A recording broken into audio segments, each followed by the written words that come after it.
All right, everybody, welcome to the Investors Podcast. I'm your host, Trey Lockerbie, and today we have another fan favorite on the show, Mr. Ian Formigle, who needs no introduction. Ian, welcome back. Thanks, Trey. It's a pleasure to be back on this podcast. As you guys know, this is probably one of my favorite formats to talk about commercial real estate. Well, I have not gotten a chance to talk to too many people about commercial real estate on the show yet, so I'm really eager to have you back on the show. Last time you were on, which was back on episode 337, we discussed how commercial real estate performed through COVID. And the thesis was that we hit this trough of commercial real estate in 2020 and that a new cycle was beginning with an estimated 40% increase in transactions going into 2021. Now, are you seeing this thesis pan out? And is the market performance sort of matching your expectations? Yeah, so to get right into this one, Trey, interesting question because there was obviously a lot of optimism coming into this year in terms of massive spikes in transaction volume, kind of getting to the backside of the pandemic, and that was going to kind of shake everything loose, and you'd see lots of deals get done.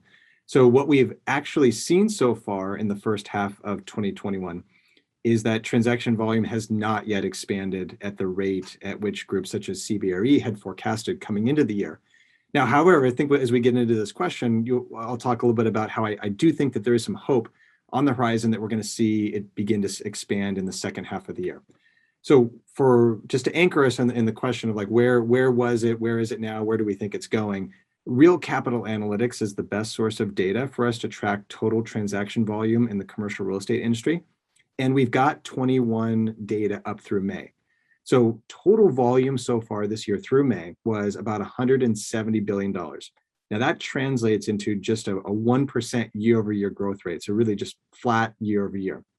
So, but what's interesting is if we dig a little bit deeper into that data, it's when you break out that cumulative volume by asset class that I think it gets a little bit more interesting. So first, let's talk about office and industrial.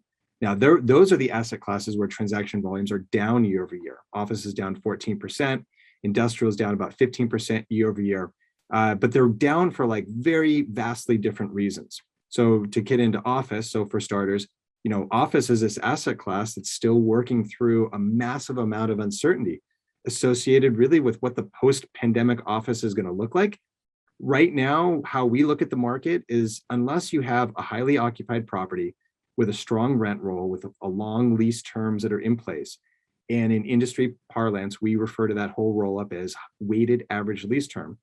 It's really difficult to obtain reliable price discovery right now on an office deal. You just don't kind of know what it's really worth because we kind of got to get to the backside of the pandemic more to understand who's really going to office at what rates and which tenants are staying and which ones are going to go.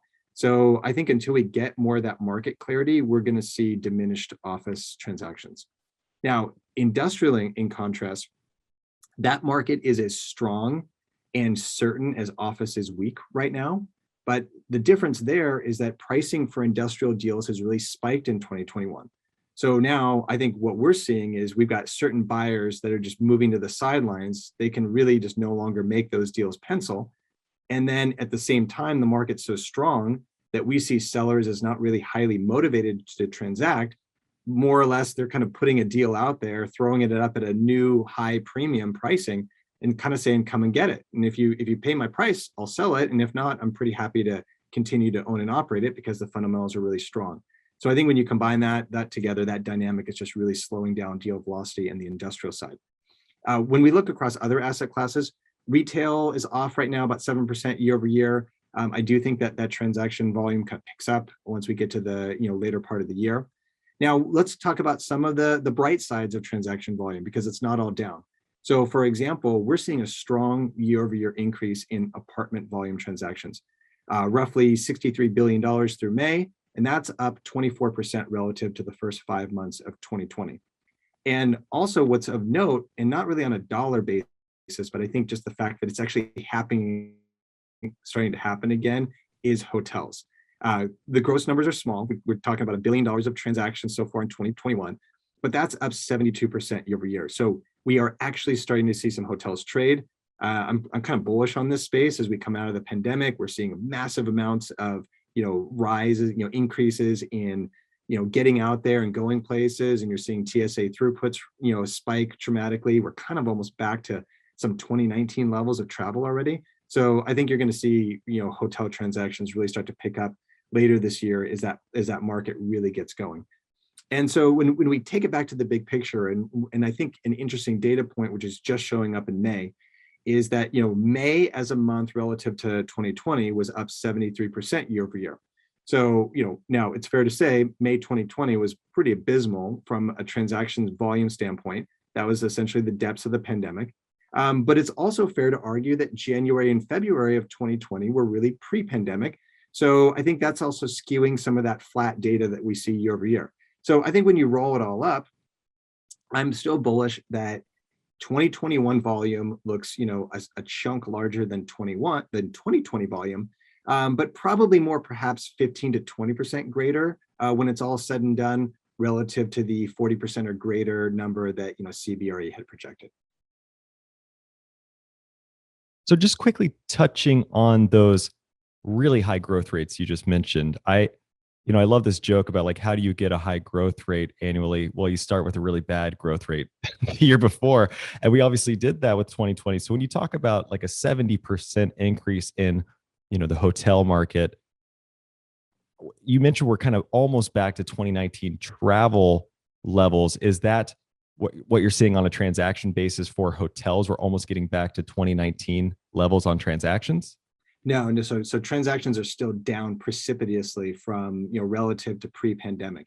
I draw that data point out to suggest that I think that if we're actually seeing mobility return, that this is kind of a key theme. I think we'll probably talk a little bit about later. But I'm optimistic that you're actually going to see some real pickup in transaction volume in the hotels. The key thing to also understand in the commercial real estate industry is that so much of transaction volume is really dependent upon debt financing, right? Most deals are leveraged with commercial real estate debt. If lenders aren't lending, deals aren't happening, just kind of bottom line. Just in the last few months, you're seeing those lenders actually step into the market, quote deals, and transact. So we're shaking off a lot of rust right now in the hotel industry. We're also kind of starting to see operations return, and now you can literally now leverage a deal in 2021 because there are people staying at it, still not to the level that it was in 2019. But the optimism there is that the rebound and the recovery in the market is actually happening a lot faster than groups like Smith Travel and Research had previously forecast. So I think that, look, it's still small. $1 billion is really nothing in the grand scheme of things in terms of total commercial real estate markets. It's just that essentially nothing happened in 20. Now we're seeing some deals start to happen.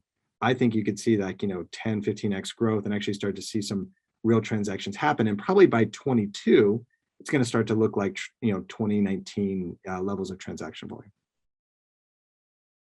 Got it. And one thing that was super interesting to me was around the massive migration. So, for example, I live in California and I was just astounded to see such a massive migration move to, for instance, Boise, Idaho. And that led to a 20% increase in home asset appreciation there. Are there any particular industries that are migrating to Boise or attracting people to the city other than just maybe sort of a more economical, base for real estate? Well, yeah. So to get into that one, so I would say first, Boise has been a fascinating case study during the pandemic. We were bullish on Boise coming into 2020. So from our perspective, I would say that I wasn't necessarily astounded by what occurred, but I would say that it was an abnormally large spike in population outflow from California into Boise in a matter of months. And so, to me, it's a really interesting case study in how a growing metro can accelerate its transformation when a catalyst event, and in this case being a pandemic, accelerates regional migration. So to answer your question, Trey, as far as, are there pockets or is there a specific, story of growth there? If you look at a variety of company growth indexing websites, they tend to show that the growth in Boise has been diversified, which I think is good news for the metro. And, when we think about what are those industries? Well, they look like tech and tech services. Remember we have the headquarters of Micron Technology based in Boise. So that's an anchor for that city. It looks like education and learning, financial services, healthcare, construction, government, even real estate. So, Trey, I think what's interesting is that when you point to this, massive spike in real estate prices, I think, what we saw in Boise last year, to me, one of these key considerations here is that it is a still relatively small metro. It's got a population of about 750,000. That ranks it 78th in the United States in terms of population. So a 20% spike in real estate pricing in Boise isn't necessarily a surprise to me, because in essence, when a bunch of Californians decide to move to Boise, the amount of wealth they can bring and the amount of price tolerance they bring into a smaller market could quickly translate into those major housing spikes that we saw. Now, what remains to be seen is does that momentum carry forward, or do we start to see that taper off a bit? And also, as we discussed in my previous appearance on this podcast, I think one of the super interesting stories in the United States is potentially here in Boise that I think emerges over the course of the next decade. And that's as it moves closer towards being an industrial market, I think a super interesting story that is going to emerge for Boise over the course of the next decade is that as it moves closer to becoming an institutional market, that's going to change a lot of things for the city. So, right now, Boise's growing. You're seeing this, this influx of California migration. I think that this presents it with an opportunity to establish, some of its key drivers of growth and differentiate itself. So with an existing tech presence and an influx of those Californians, I think it's possible to see Boise gain some real momentum in tech over the next 5 years and look like a mini Silicon Valley, so to speak. I mean, I think this is a story that you're going to see pop up in a number of cities around the country as we redistribute population. But I think Boise is one of the beneficiaries. Similar to what we've seen in Austin, for example, people migrating away from Silicon Valley, San Francisco. San Francisco rents dropped 20% in 2020, which kind of, to be honest, seemed overdue in some ways. It was just so astronomical. But I'm curious, anecdotally speaking, I get this sense that a large majority of the market is still very bearish on San Francisco. But what is the data actually telling us today? Yeah, so there is some interesting data in San Francisco that I think kind of tells us almost like a tale of two markets right now.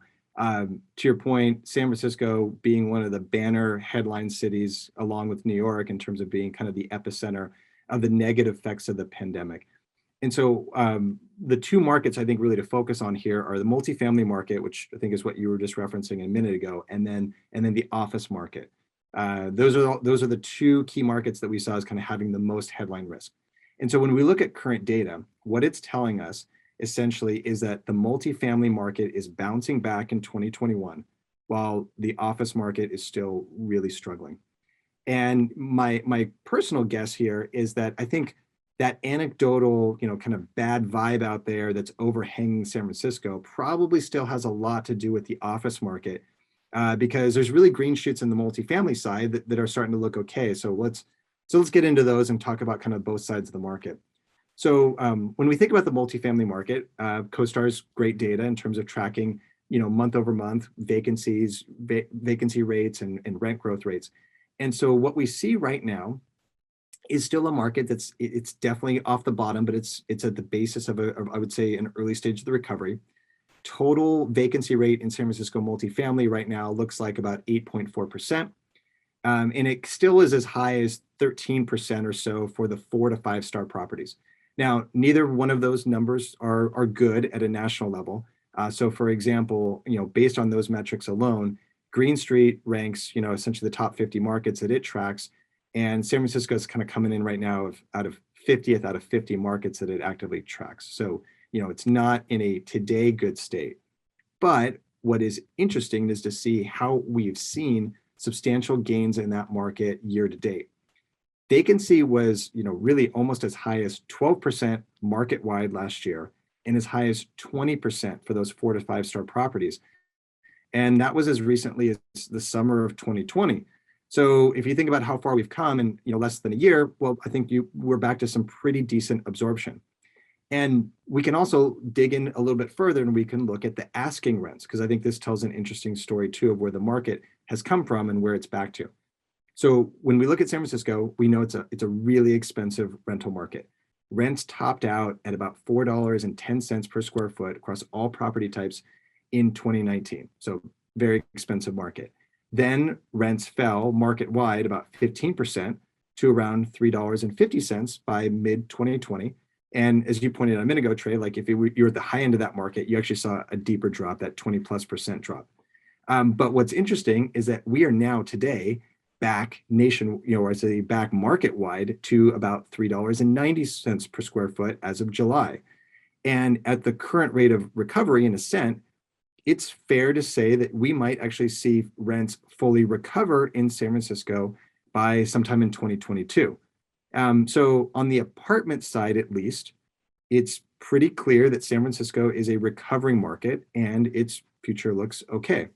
If we want to go back to Green Street for a minute and kind of look at some of the forward-looking data that they track, then there's a metric that they use, which is called MRevPath, which stands for market revenue per available foot. And what it really means is that it takes its rent growth outlook and it multiplies it by the assumed occupancy rates in the market to get a blended perspective on total income growth.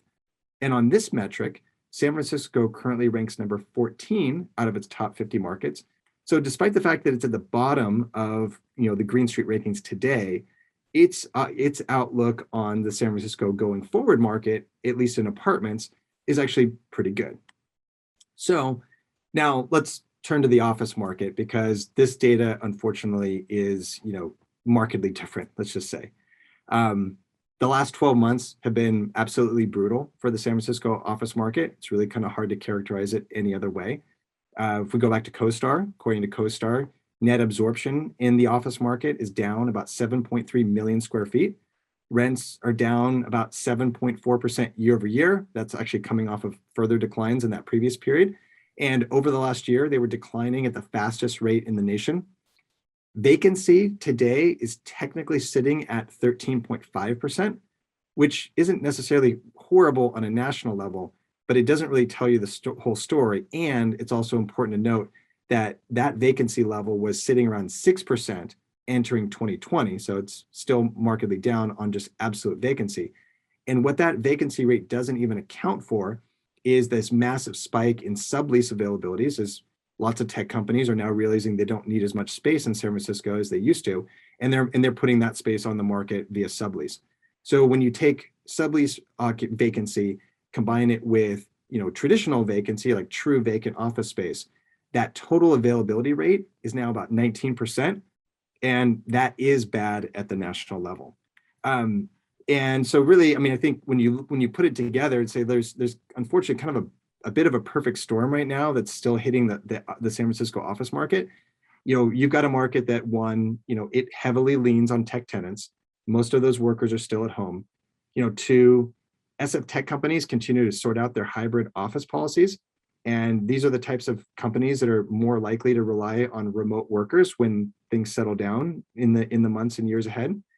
And this was a market. Third, think about this. This was a market that was probably one of the epicenters of worker sensitivity to safety during the pandemic. There's still a ton of Class B office buildings in San Francisco that are not really equipped for a post-COVID world. So I think there's unfortunately just a lot of unleasable space in this market until either buildings are upgraded or tenant expectations change. And I think neither of those things happen, immediately. You kind of hope they happen in the next year or two. So I think when you put it all together, I think this adds up to suggest that there's more pain ahead in the office market. And current expectations, even going forward right now, are for more negative rent growth all the way up until 2023. Vacancy is expected to increase in the year ahead, topping out at 17%. So that probably puts total availability rate solidly into the low to mid 20s. But going after we get to 23, 24, they do think that vacancy trends down to about 12 to 13% by 2025. But it is fair to say that as far as market outlooks go across any asset class, this is about as bleak as it gets in the United States. And, before, the one thing I do think it's fair to say is, before we go and just proclaim the end of San Francisco office, I do think that there's recency bias here that's at play, and it is leading us to partially disregard why San Francisco became one of the most expensive and most well-occupied markets in the United States in the first place. When we come to looking at markets at the beginning of any year at CrowdStreet, we think about a number of attributes that makes a market attractive and what we think spurs growth. And if you just step back, pull the name off and just look at a market and say, San Francisco still to me possesses most of those attributes. There's a number of things going for it. For example, you have major research universities, Stanford, UC Berkeley, UCSF, and you need a good market pumps out a lot of intellectual capital every year, and companies, they want to be near that intellectual capital, capture it as it's coming out of school, hopefully incent it to stick around. Also think about the fact that after Boston, San Francisco has the second largest life sciences cluster in the United States, so major growth market with a lot of runway ahead of it. And it still ranks number one in the United States for attracting VC capital. It's already attracted over $25 billion this year, according to a recent San Jose Business Journal article. When we think about also quality of life measurements, it's got a temperate climate. It's kind of hard to argue that the weather is not pretty bad. It's pretty good weather in San Francisco and generally the Bay Area.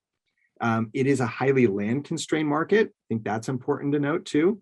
When we think about area, the city is about 47 square miles. You got water on 3 sides of it.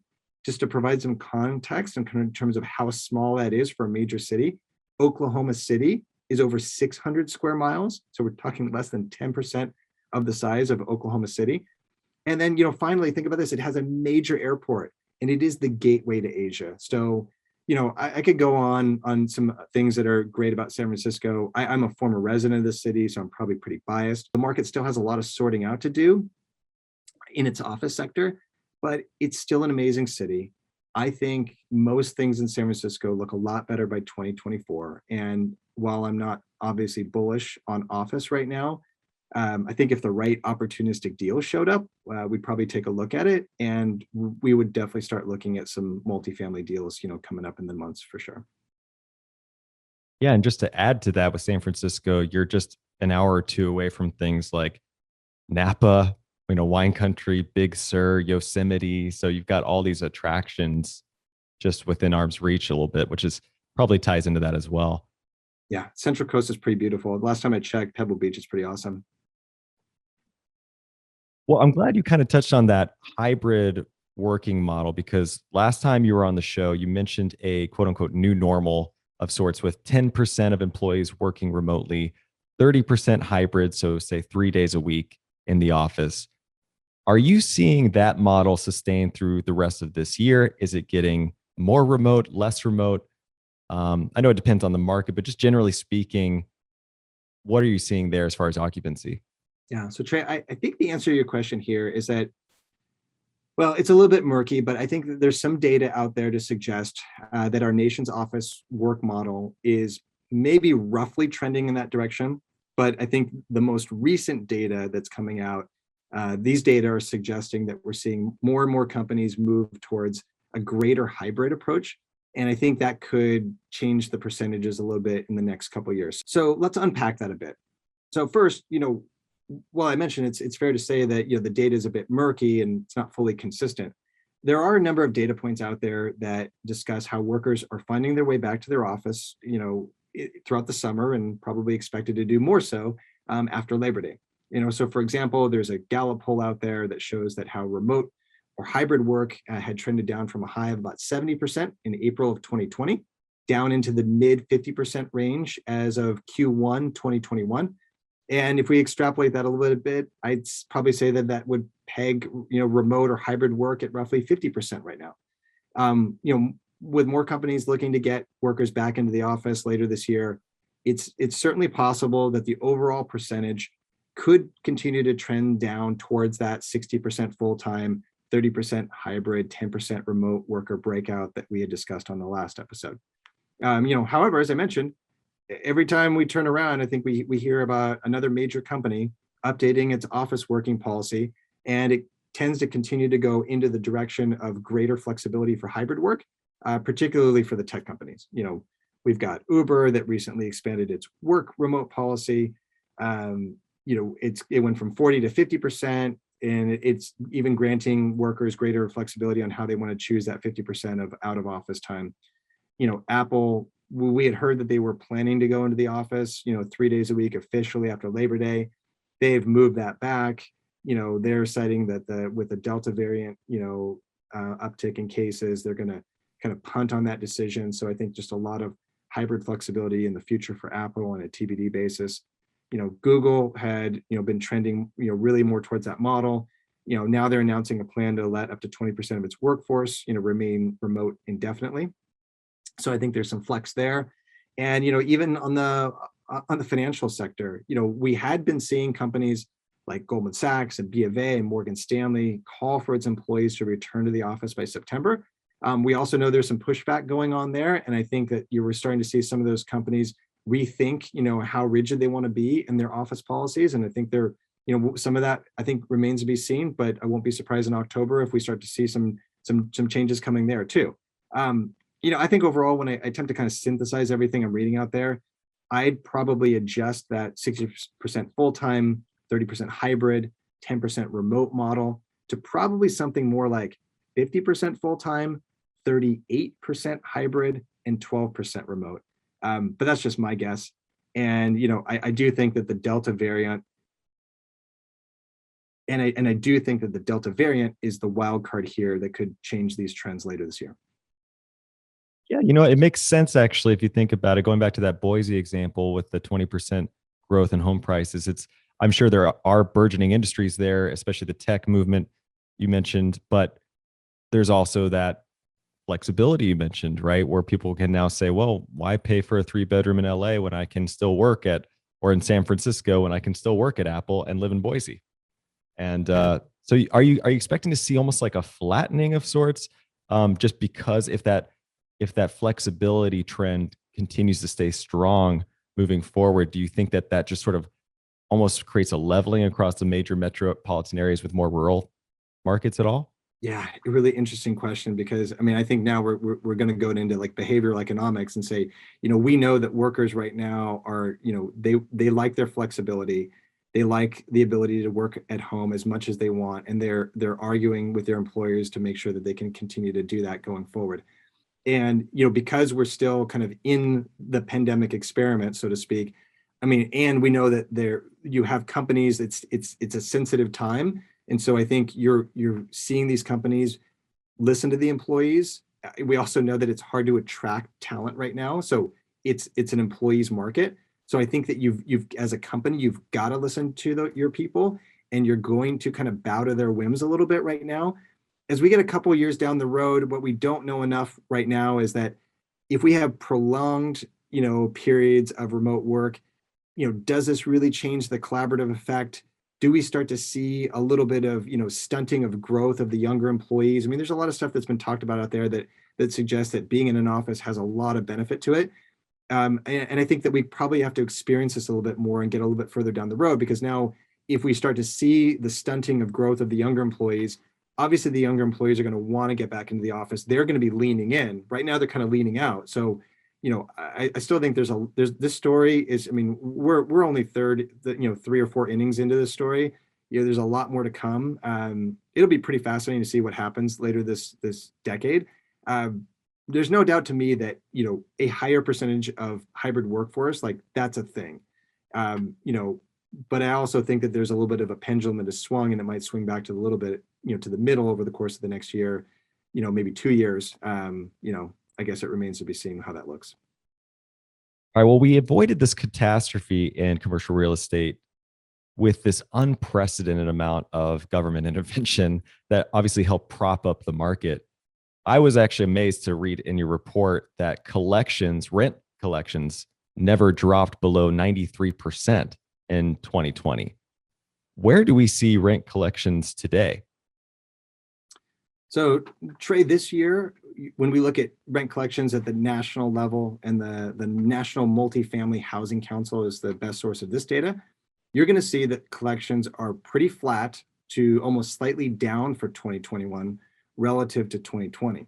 And I think that's less to argue that collections are weak this year, but rather really how strong collections remained throughout the pandemic.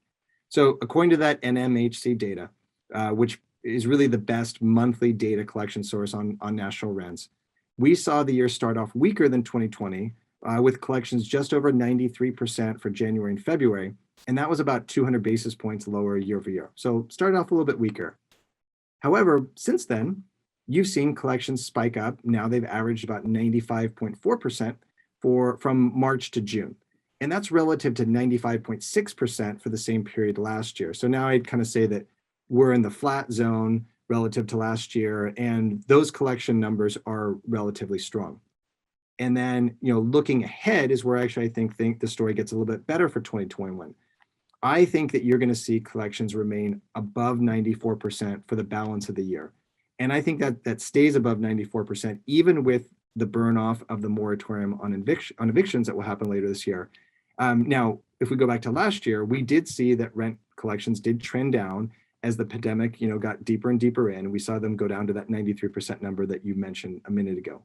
And one thing I would say is that I think if we say why aren't collections stronger this year? It's a great market. We're back to growth. GDP growth is happening. Should just kind of be all up and to the right.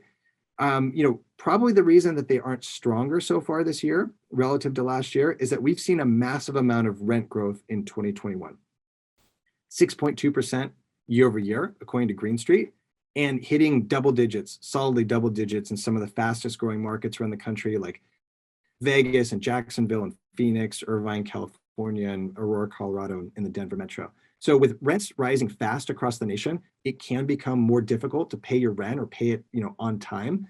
So I think there's a little bit of that phenomenon in the data. But overall, I think with rents going up and occupancy levels on the rise, fundamentals of the multifamily sector look really strong going forward. Last time you were on the show, we talked a little bit about the real estate market cycle. And given that interest rates, it's assumption, but are likely to stay low for a long time. And that means that, creative destruction seems to be at bay for the foreseeable future. How do you see the cycle panning out from here if our government continues to reflate this bubble, if you will? Yeah. So I think to begin with this question, you start with where we are now relative to where we were, at the beginning of the year. So I've given this adage of like, I think the way to say it is not necessarily what a difference a day makes, but what a difference 180 days make. And what I really mean by that is that just rewind to January 1st and think about that environment that we lived in relative to the one that we live in today. So right at the beginning of the year, we were approaching 250,000 new cases of COVID daily, and pretty much none of us were vaccinated. I think there was this concept of hope that we were surging into in 2021 with, and that was on the horizon. But for the most part, we were all forced to cling to that sense of hope because none of the actual relief that we were looking for had yet to arrive, right? We weren't getting out of our houses yet. Things weren't opening yet. Life did not feel normal by any means. And it was actually, things were about to get worse before they got better. So now we fast forward to the end of June. Now we're in July. We're seeing that daily cases have dropped into the low 30,000s as of July 4th. You got over 60% of all eligible Americans are at least partially vaccinated. So the landscape has changed. And there's this one data point that I think is actually pretty awesome. I had a chance to kind of experience it in person when I was in Salt Lake. And if you want to look at one example of just demonstrates how far we've come this year, you look at MBA arenas. I'm a fan of Dr. Peter Linneman, who's a great real estate economist, and he has consistently stated throughout the pandemic that if you want to know when the US economy is back and when we are getting past the pandemic, look to when our arenas are full. Well, anyone who's watched the NBA playoffs knows that the arenas are full of people again. And just the idea that 20,000 people feel comfortable coming together indoors, that was almost inconceivable at the start of the year. So just a huge difference in how we're thinking and acting. And it's definitely fair to say, look, this pandemic, it's not over globally. It's still brutal when we get outside the US borders. But it does appear that the US is on the backside of it. Like I said, there's a little bit of a wild card out there in the Delta variant, but by and large, we have a shift in how we're doing and what we can do. And to me, what that means is that we've restored our mobility. And to me, that is a super operative term because mobility is what is critical to a commercial real estate market. right? If you think about it, we have to get out, we have to visit real estate, we've got to touch it, we have to experience it. Whether we're going to a hotel or we're going to go to brunch, we're going to finally get back to going to the gym. We all have to go out and navigate our built environment. And we can do that today. We couldn't do that literally as recently as 4 or 5 months ago. So it's with this restoration of mobility, with you pair that with good macro news such as GDP growth estimates that are like 7% according to the IMF. And really what that now translates to in a commercial real estate market is solidly back to growth cycle. I'd say with an asterisk on, you got a COVID overhang for office, but otherwise across all other asset classes, it is a new market and that market is growing. And so, otherwise, I mean, we're seeing huge spikes in demand for all these asset classes, right? Industrial's white hot, multifamily is surging again.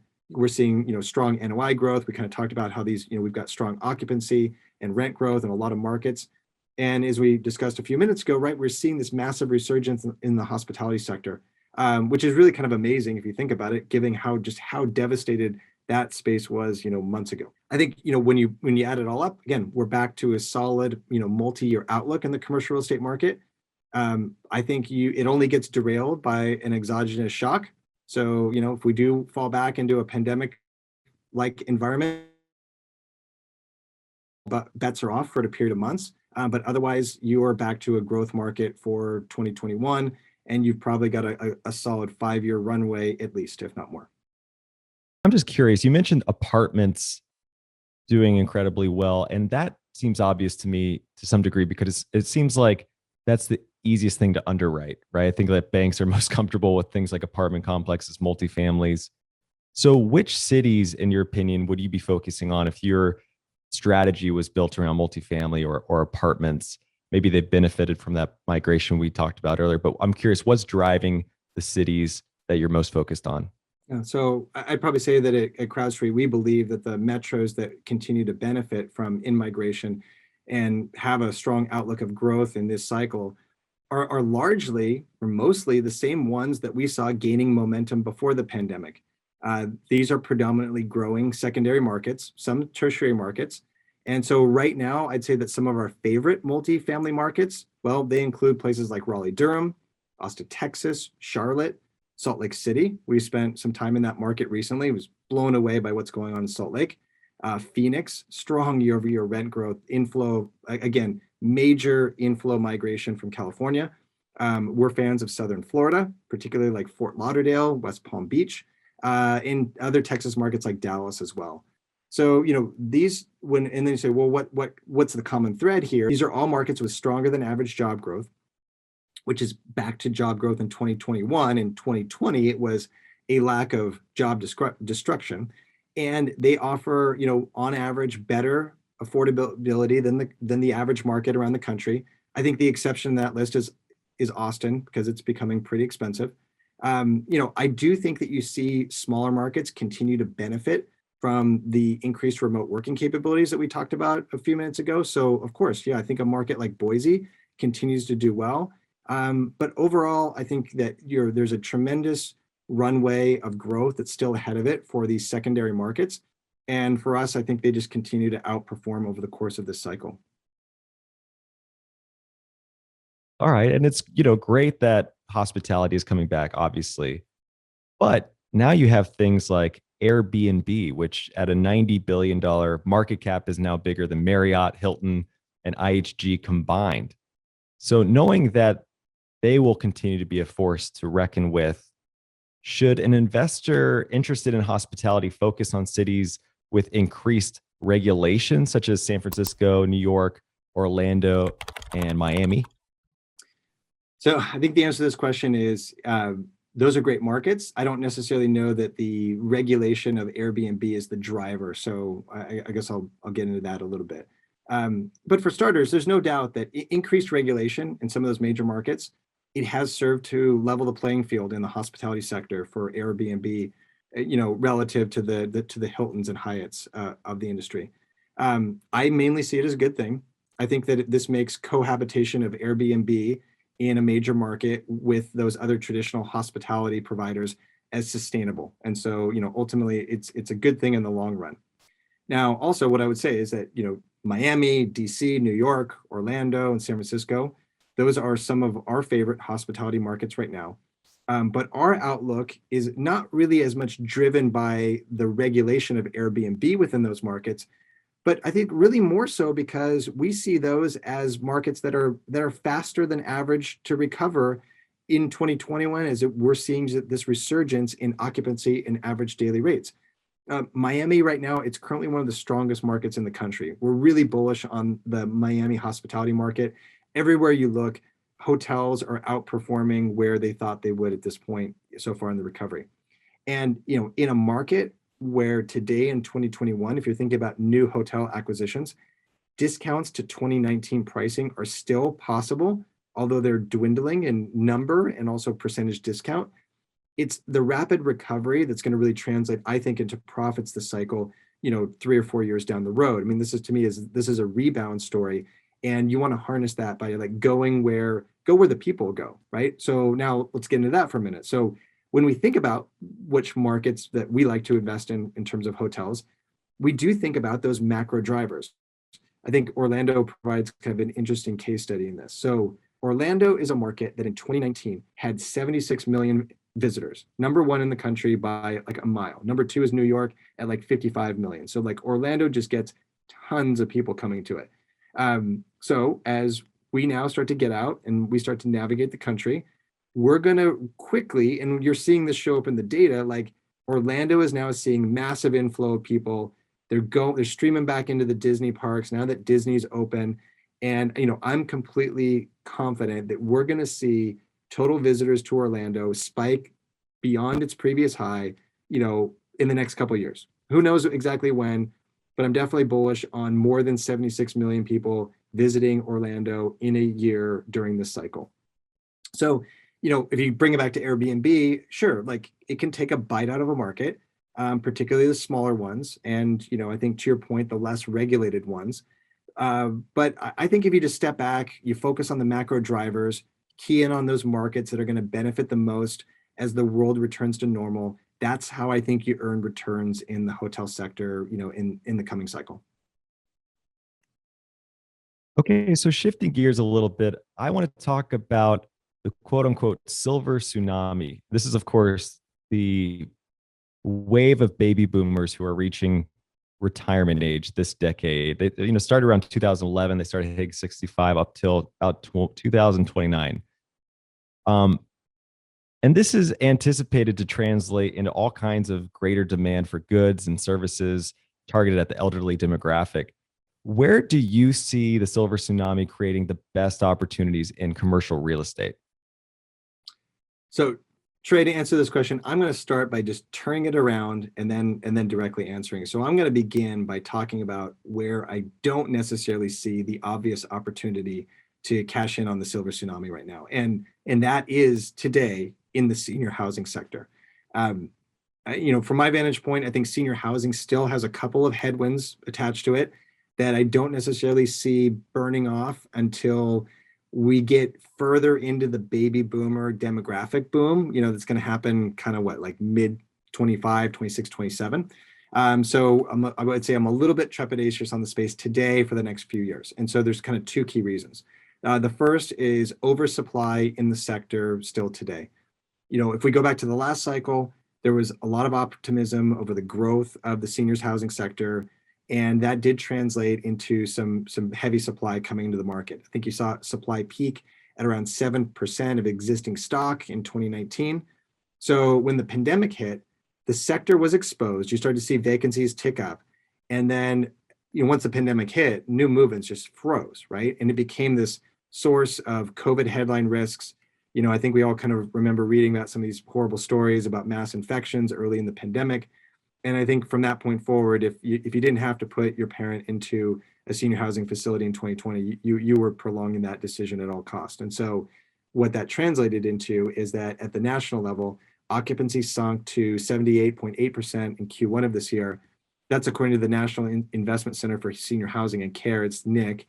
It's the go-to source for data in the space. And and that's 78.8% is like, I think it's like an 8-year low. It's a poor occupancy number. So moving on, talking about the second factor, and this one's a little bit more interesting. I think it's we've come to this by like learning more about the space and talking to people in the space and actually talking about things that are disrupting the space.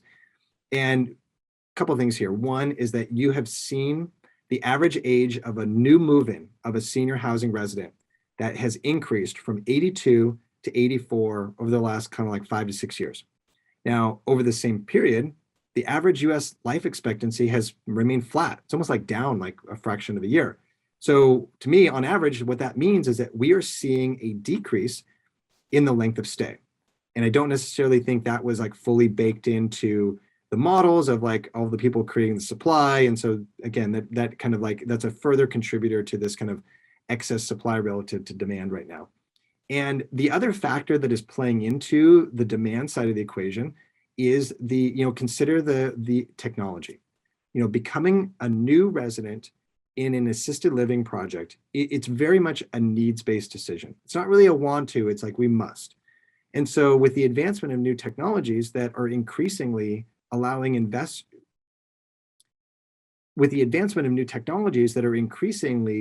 seniors to age in place, I expect to see more seniors prolong that decision-making process with their children, who are the decision makers in this process. Let's be real.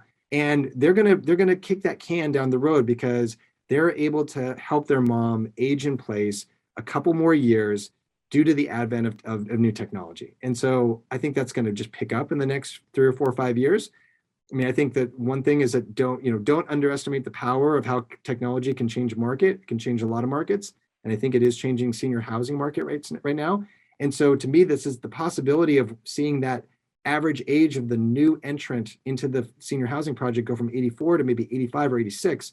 And again, we're not increasing our average life expectancy. So that again could compress, your average length of stay. So, look, but with that said, there's no doubt demographics are demographics, and the silver tsunami is going to bring a spike in the 83 to 87-year-old segment, that is beginning around 2025, and it's going to accelerate into 27. And so as a result, I mean, of course, we're optimistic on plays in the space. If we look at them from a senior housing perspective today, I think it'd have to be an opportunistic type of deal. But I do think that market looks a lot more normal by 24, 25, kind of when more of that bulge in the demographics start to show up. So if senior housing, in my perspective, isn't necessarily the best way to play it, how do you play it? Because it's coming. And to me, that answer is through life sciences real estate and medical office buildings. So when we think about those segments, not only do you capture baby boomers in this type of real estate, you capture in the older baby boomers, you capture the younger baby boomers, you're going to start to capture the oldest Gen Xers. I mean, essentially kind of like the 65 and up market, which is a big market, right? So if we look at other data sources such as Statista, the 65 and year older segment of our country's population today is hitting about 17%. And that is expected to grow to roughly 20%, over 20% actually, by 2030. So to me, I mean, right now, I think seniors housing is trying to play a guessing game of where they're going to live. I think I might be able to accurately, forecast to a better degree the increase in demand for their medications and their need for medical attention, particularly the types you can't, conduct by video, such as renal care. So until we see a meaningful change in the underlying fundamentals of the senior housing market, we're placing our bets predominantly in life sciences and medical office real estate. Another headwind that I'm just kind of curious about, this isn't necessarily perhaps tied to commercial real estate, but I'm just wondering if you have an opinion on it, which is basically that, from what I'm reading, the average savings rate of people in their mid 60s is only like $160,000. It's not like that. It doesn't seem like the baby boomers on balance have a lot of retirement money. And I'm kind of curious about if there's going to be a wealth transfer of sorts in real estate, given that the boomers own a large majority of the real estate. I'm also kind of curious if you think the fact that our dollar is depreciating, wage has been fairly stagnant, that might delay the retirement age and push it out a little bit further? It's kind of a two-part question. Yeah. So the first part of that question, it's interesting. I mean, that's a tough one to call, but what I could see is that to the extent that, the aging boomers, they own real estate, and we've had a real estate asset boom. Single family housing, what's up 15% year over year. It's the highest it's ever been. you know, I'm actually seeing, and I'm a little bit, I mean, I'm of an age where my parents are solidly in this demographic.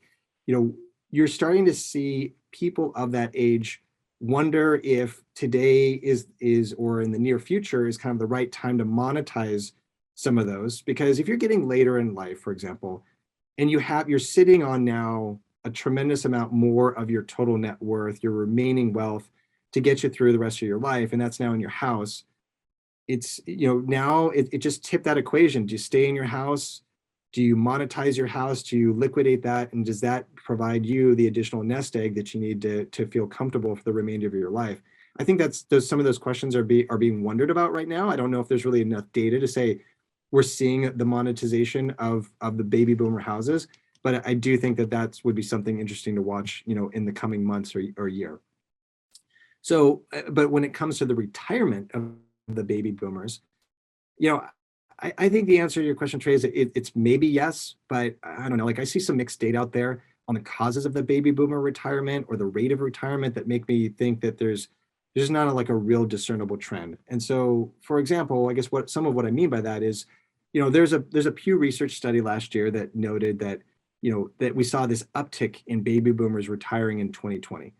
According to the study, you saw that we saw the year of 2020 translated to about 3.2% of baby boomers retiring that year, and that was more than 50% higher than the average trend up until that point, dating back to 2012, of about 2%. Now, you could also say, like, baby boomers are getting older, so is there some noise in there? Very possibly there's some noise in that data, but we did see a pretty dramatic spike in the percentage of the population that retired. So maybe but it's also fair to say that maybe some of those baby boomers needed to postpone retirement. I think particularly if any of those boomers were employed going into the pandemic and they were one of the people that were laid off during the pandemic. Of course, but being unemployed last year, even despite getting some benefits from the government, you saw your nest egg, a chunk of it wiped out potentially. You're maybe now trying to figure out how to earn a little bit more income before you really kind of hang it up for good. So to me, I think that when I kind of go back to the aggregate data, I don't know if I necessarily see a trend, but I'm not an economist, so what do I really know? One of my last questions for you is around climate change. Miami, for example, has been experiencing dry day flooding and attributed to sea levels rising. And that's now gone as far as to cause a large apartment complex to collapse. And these appear to be only the beginning signs of climate change that will likely continue to impact some of those major cities near the major coastal cities, I should say. Do you factor that into your prospectus at all if you're looking, if you're comparing something like a Miami to something more like an Austin?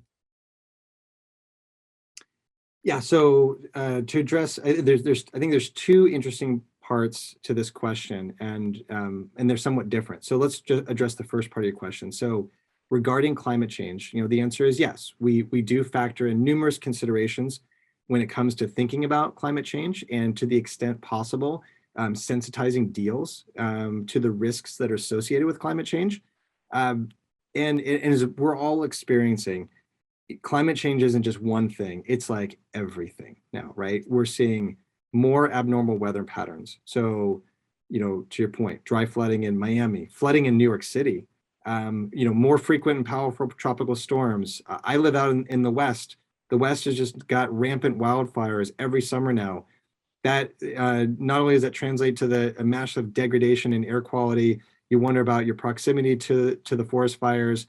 If you don't get hit by the fire, you might get hit by the mudslide that comes after the fire. We even now have the heat dome that hit the Pacific Northwest. So, the bummer is that you can't really say now that any region is immune to the effects of climate change. I kind of feel like it's everywhere. So when we think about real estate in these environments that continue to just shock us with these unprecedented climate events, I think that what this does is it forces you to critically analyze a property's ability to endure these outlier climate scenarios. So it kind of starts to feel to us just like a standard underwriting practice, right? This translates into everything from making sure these properties are located outside of flood zones. We have to look at wind ratings. We have to look at modernized heating and cooling systems. I mean, it goes on and on, but it is, you got to kind of look, you got to turn over so many rocks to try to feel comfortable that your deal is not susceptible to the next, major climate event. And so what's interesting is I do want to talk a minute about what you referenced, which I think is kind of the tragedy of the Champlain Towers in the Miami metro. And so while there's no doubt that Miami is there's a lot of concern in the Miami metro about rising sea levels and what that's going to do to the real estate in that metro. To me, the specific moral of the story of the Champlain Towers was in this case not as much of one of climate change, but of the hazards of deferring necessary capital expenditures in older buildings. And this is an important thing because I think it's something that's kind of, well, we're now learning it's massively overlooked around the country. So for starters, think about this, right? Champlain Towers was built in 1981. So that made it 40 years old when it collapsed. Now, we've all read about that 2018 engineering report. And when you looked at that report, it showed multiple points of strain, including eroded concrete and failed waterproofing at its base. Now, adequate waterproofing, it is critical to maintaining the structural integrity of reinforced concrete. And that's the type of construction that was used at Champlain Towers. So when we think about deals that are 40 years old, we have to be critical of the current condition of the property. So as the Champlain Towers incident kind of brutally demonstrated, these are critical building systems. And when they're not properly maintained, they can fail. And if they fail, the cost can be catastrophic. And if we think about fixing them, well, the cost of properly addressing them, these latent issues in these buildings, well, they can far outweigh what is economically feasible. So another thing that was interesting to look at is that when you go back and take a look at that case study of Champlain Towers, that 2018 report, total estimated cost to defer all the deferred maintenance, to cure all the deferred maintenance in that building was $15 million or $110,000 a unit. It was a 136 unit building. And these were for condos that were worth somewhere between $400,000 and $800,000, depending upon if it's a one bedroom or two bedroom at the time of the collapse. And $110,000 on roughly a $600,000 unit, that's a lot of money to expect these owners to fund. So in the case of that tower, unfortunately, they didn't fund it. And it's now creating, I think, a number of similar lurking scenarios in these older buildings, particularly in coastal markets where, air can really degrade the structure over time. So, I mean, to me, I think it's fair to say that what happened in Surfside is one of several data points that makes me today, I think, somewhat more biased towards newer properties. Now, drawing this back to the whole climate change issue, I think as climates change, now at the same time, getting away from climate, but we are seeing advances in prop tech. To me, this creates now, we're seeing all kinds of new demands being placed on buildings that I think are beginning to expose how a lot of these older buildings are just simply ill-equipped to keep up with this rate of change. And when and I think to address the change, to address these latent deferred issues in properties and to catch up on advances in prop tech, it starts to look a lot more like redevelopment than it does refurbishment. And I just don't think that that phenomenon is adequately priced into markets yet. So for right now, I think that just makes us a little bit more leaning in the direction of newer properties. And when we are approached with older properties, we have to dig really deep. We have to really, really analyze and get all over the physical structure because these problems are lurking. They're out there, and I think they're going to continue to pop up. Well, Ian, it is always just such a pleasure to have you on the show. You bring such a wealth of knowledge in this space, especially. And I've really enjoyed this. So I would love to continue the conversation and have you back on the show at some point in the near future. But before I let you go, I want to make sure I give you a handoff to Crowdstreet and to you and your research and any other resources you want to share with the audience. Sure. Well, first, Trey, I want to say thanks. It's a pleasure as always to come on the show. Like I said, this is like my favorite show to come on. I love having these conversations and certainly look forward to doing it again. For anyone who wants to just learn more about us, where you can find us, the website is the easiest place. That's www.crowdstreet.com. And as I kind of always note in these conversations, you can ping me on LinkedIn. I'm the only Ian Formigle that ends in an E on that platform, so it's pretty easy to find me. You can hit me up there. I'm always happy to have a conversation. You can tell I love talking deals. Can talk them all day long. Ian, always a pleasure. Thanks, Trey. I really appreciate it. Thanks for watching. Make sure to subscribe and hit that notification bell so you don't miss out on the next podcast episode and new investing resources. What are your takeaways and thoughts on this discussion? Let us know in the comments section below.